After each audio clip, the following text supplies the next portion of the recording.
নমস্কার বন্ধুরা, আপনারা কেমন আছেন? আশা করছি ভালো আছেন।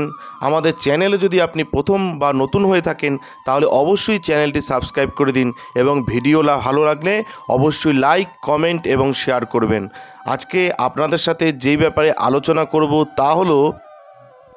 তা হলো যারা কর্কট রাশির জাতক জাতিকা রয়েছেন, কেমন কাটবে আপনাদের এই সপ্তাহ, অর্থাৎ 26শে আগস্ট থেকে 1 সেপ্টেম্বর পর্যন্ত আপনাদের কেমন কাটবে সেই ব্যাপারে একটা ধারণা দেব। আসুন জেনে নিই। স্বাস্থ্যের দিক থেকে এই সময়কালে আপনি প্রাণায়াম করে আপনার অনেক সমস্যা কাটিয়ে উঠতে পারেন। এমন পরিস্থিতিতে এই সপ্তাহে অনেক কাজে আপনার শক্তি ব্যবহার না করে শুধুমাত্র সেই কাজগুলিতে মনোযোগ দিন যা প্রয়োজনীয়। এই সপ্তাহে আপনাকে অনেক ধরনের আর্থিক সমস্যার সম্মুখীন হতে পারে, কারণ শনিদেব আপনার চন্দ্র রাশির অষ্টম ঘরে অবস্থান করবে। আপনি না চাইলেও প্রয়োজনের চেয়ে বেশি খরচ করার সম্ভাবনা রয়েছে, যার কারণে ভবিষ্যতে আপনাকে অনেক ধরনের আর্থিক সমস্যার সম্মুখীন হতে হবে। এই সপ্তাহে আপনার জ্ঞান আপনার চারপাশের লোকদের প্রভাবিত করবে। বিশেষ করে এই সপ্তাহে আপনি আপনার ভালো স্বভাবের কারণে আপনার বাড়ির কাছে বিপরীত লিঙ্গের ব্যক্তিকে আকর্ষণ করতে সফল হবেন। ব্যবসার সাথে যুক্ত যারা অংশীদারিত্বের ব্যবসা করছেন তারা এই সপ্তাহে ভালো লাভ পেতে পারেন, কারণ এই সময় যারা কর্কট রাশির জাতক জাতিকা রয়েছেন, কারণ এই সময়ে টেকনিক্যাল এবং সোশ্যাল নেটওয়ার্কিং আপনাকে আপনার ব্যবসার প্রসারে অনেক সাহায্য করতে পারে। এই সপ্তাহে অনেক শিক্ষার্থীকে অপ্রয়োজনীয় ভ্রমণ করতে হবে, যার কারণে তারা পড়াশোনার জন্য সঠিক সময় পাচ্ছেন না।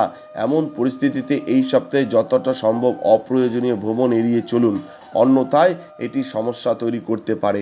যারা কর্কট রাশির জাতক জাতিকা রয়েছেন, আপনাদের এই সপ্তাহে যারা শিক্ষার্থী তারা কিন্তু অপ্রয়োজনীয় ভ্রমণ হতে হবে, এটা কিন্তু এড়াতে হবে। এটা যদি এড়িয়ে চলেন তাহলে দেখবেন পড়াশোনার জন্য সঠিক সময় পাচ্ছেন। এটা কিন্তু মাথায় আপনাকে রাখতে হবে যারা কর্কট রাশির জাতক জাতিকা রয়েছেন। এছাড়াও কর্কট রাশির যারা জাতক জাতিকা রয়েছেন আর্থিক সমস্যার কিন্তু সম্মুখীন হতে পারেন এই সপ্তাহে। এটাও কিন্তু আপনাকে মাথায় রাখতে হবে, কারণ আপনার অষ্টম ঘরে শনিদেব রয়েছে, শনিদেব আপনার চন্দ্র রাশির অষ্টম ঘরে অবস্থান করবে। তাই না চাইলেও কিন্তু আপনার বেশি খরচ হয়ে যাবে, এগুলো কিন্তু মাথায় রাখতে হবে।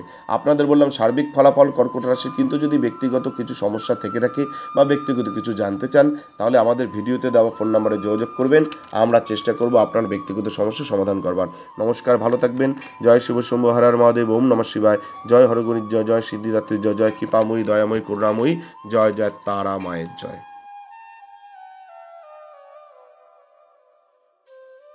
আমাদের ভিডিও আপনাদের কেমন লাগছে? আশা করছি ভালো লাগছে।